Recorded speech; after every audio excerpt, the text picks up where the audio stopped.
5 powerful female leaders throughout history. Women have had a huge role in history, from essential inventions that have changed the world to ruling entire empires that span the world, or just helping to maintain a failing nation. Here is my list of 5 powerful female leaders throughout history that have changed how the world thinks and works, based on a few individual nations or empires that have survived due to that powerful female leader. So let's start at number 5. Number 5. Queen Victoria. Queen Victoria of the United Kingdom of Great Britain and Ireland was born in 1818 and died in 1901 after a 63-year and 7-month reign. She was crowned in 1838 after the death of her father and elder brothers. She gained the title Grandmother of Europe due to her children marrying into royal families across the continent. Through her early reign, she suffered many political rivals who tried to take advantage because of her inexperience. She suffered a few assassination attempts, all of which failed. She was labelled the Famine Queen due to the famine in Ireland in 1845. She greatly improved the relationship between France and Great Britain. In 1861, her mother and husband both died, and for the remainder of her life she only wore black. She hid herself from the public view in her mourning. Due to her lack of public appearances, the public sentiment in Britain grew as many saw the Queen as non-essential. The formation of the Third French Republic in 1870 boosted the movement in the UK. However, she took action amid her son being sick and attended a public parade through London that subsided the Republican feelings. Another assassination attempt 2 days later further grew support and popularity for the Queen. In 1879, Queen Victoria took the title Empress of India after the Indian Rebellion a few years earlier. Victoria was a great supporter of the expansion of the British Empire, and in 1887 the Empire celebrated her Golden Jubilee for 50 years. Here she met Abdul Karim.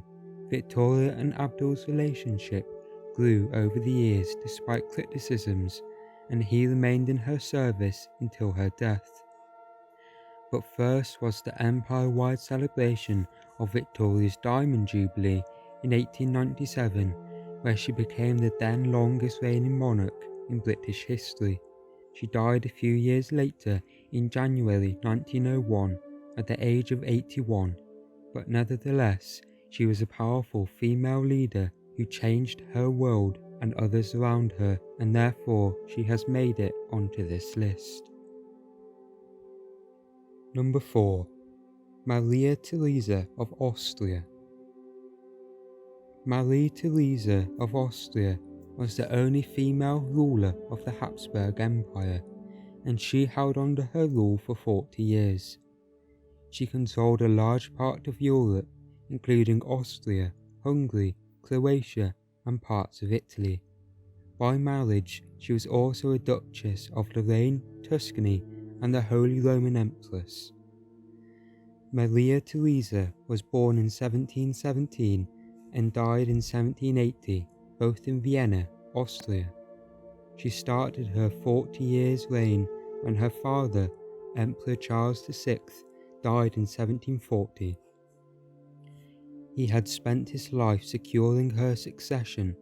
However, he left behind a weak and damaged state. Many rivals to Maria Theresa didn't recognise her rule and invaded parts of Maria's new empire. Despite being an impoverished state, the Habsburg Empire resisted attack and lost only minor parts of land due to Maria's success at managing to secure the support of the Hungarians. She later married Francis I, the Holy Roman Emperor, and gave birth to 16 children.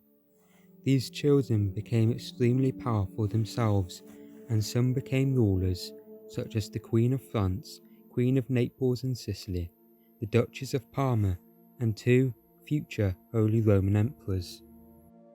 After getting married, she was expected to hand over her power to her husband, but she retained her power and ruled with the counsel of her advisors. Maria Theresa started many financial, educational, legal, medicinal, and institutional reforms, along with reorganizing the military forces and promoting agriculture and the economy. However, during and after her rule, many people have criticized Maria Theresa due to her religious persecutions and expulsion of different groups of people. But whether good or bad, Maria Theresa was a powerful leader who had a major effect on her local area and the lives of the people around her. Number 3. Hatshepsut. Hatshepsut was born in 1507 BCE and died in 1458 BCE. She was an ancient Egyptian pharaoh. She ruled from 1479 until 1458 BCE, and Hatshepsut is considered to be one of her country's most successful rulers. She co-ruled with her son Thutmose III when he ascended to the throne when he was only 2 years old. She had to also fight for her position, just like Maria Theresa after her. She had to prove her impeccable blood lineage and show her understanding of the nation's religion, both of which she did with great success. She is considered to be one of the most successful female pharaohs due to her long reign and her name being repeated and remembered throughout all those years. Some historians have even claimed that she was the first great woman in history of whom we were informed.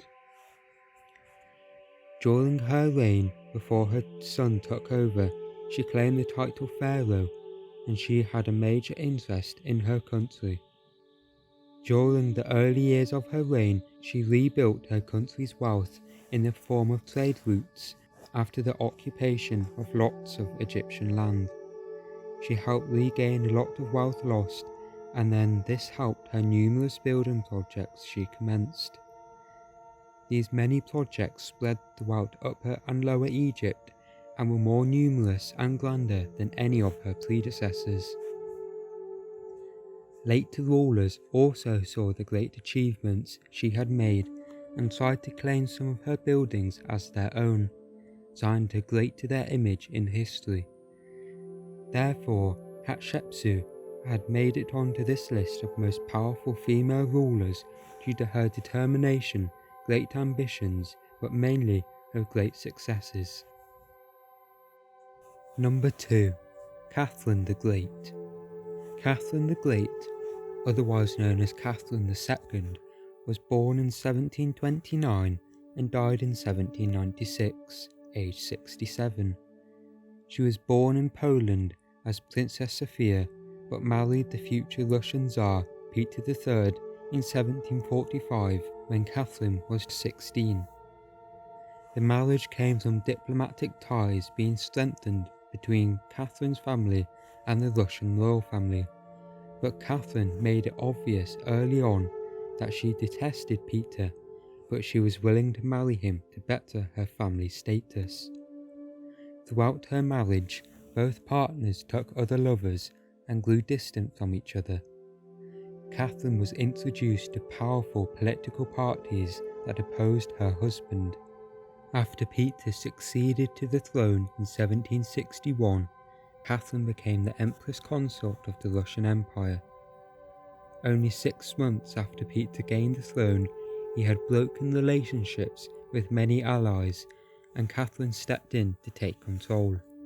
She asked for help to protect herself and her country from her husband before having him arrested and herself given the role of sole occupant of the Russian throne.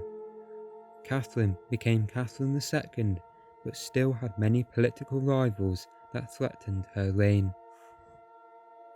However, Nothing came of these, and she put her many plans into action to benefit her country. Through her reign, she extended the Russian borders by 200,000 square miles or 520,000 square kilometers through many wars she took part in or started. These gained large amounts of important land and treaties for Russia that made it into a recognized European power.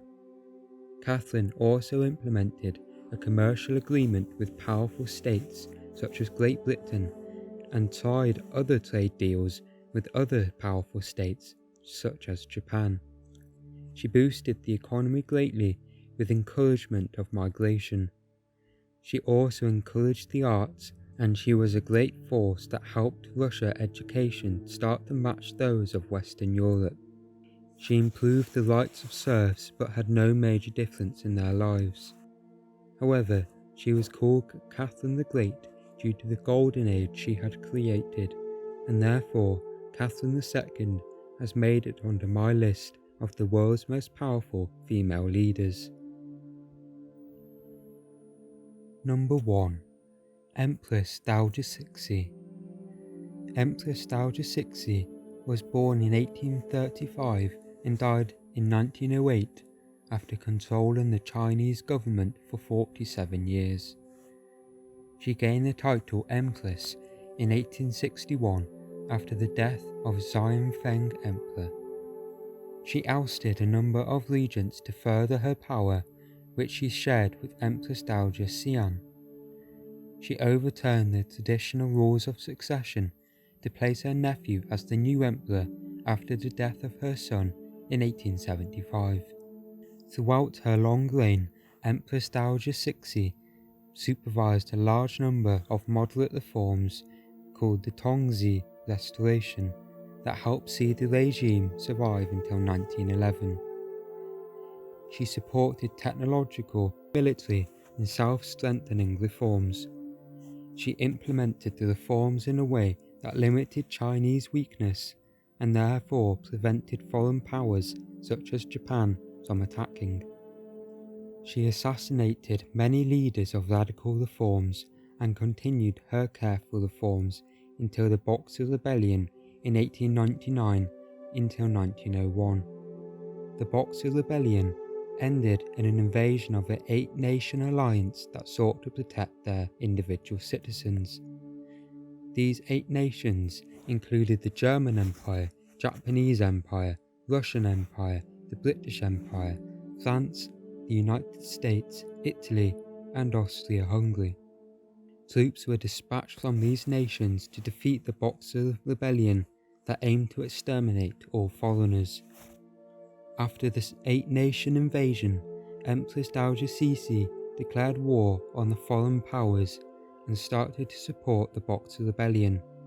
However, this led to defeat and the pillaging of the local city and surrounding countryside for over a year. In a turn of events, Empress Dowager Cixi then became friendly to the foreign powers and started to implement new institutional reforms with the aims to turn China into a constitutional monarchy. But then, Empress Dowager Cixi died in 1908 and left China with a child on the throne and a China that was deeply divided. Some people have claimed that the Empress helped the ailing dynasty survive a few more years, whilst others have said she created the circumstances that led to the utter downfall of the dynasty and the rising that led to the Republic of China. But despite the outcome, Empress Dowager Cixi had a major effect on China that shaped the future of the country.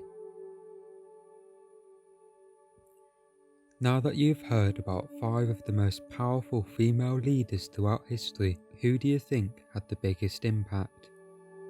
Who had the most power, but also who used their power for their own gain or gain of their country? Please discuss who was your favourite in the comments below. Don't forget to subscribe and click the bell to always keep up to date with more from the History Scholar.